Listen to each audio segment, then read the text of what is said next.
Some women have been speaking out about their traumatic experience of birth inside Tasmanian hospitals. Others have made submissions to a parliamentary inquiry investigating maternity services around the state. One woman alleges hospital staff delayed investigating her abdominal pain. Her baby subsequently died and she had to be resuscitated. Claire suffered a birth injury she claims caused permanent infertility.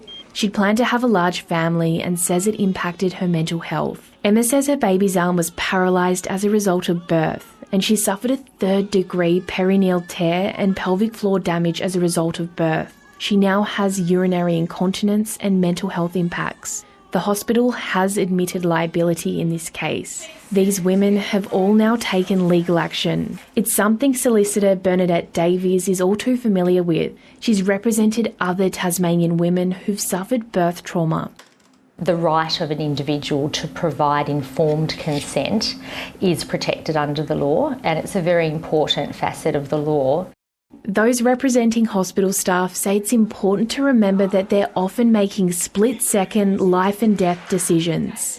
Decisions are made all the time in a hospital in emergencies without obtaining explicit consent from a patient.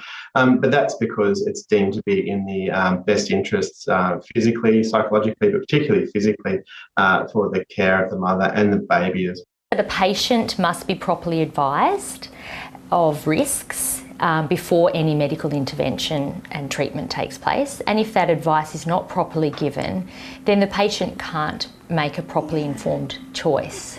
It is a significant duty that's owed by medical professionals to patients, and if it's breached, the consequences are dire.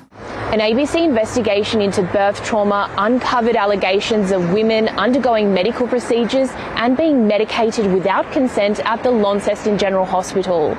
It's hoped these experiences will help inform the Tasmanian Government inquiry into maternal services.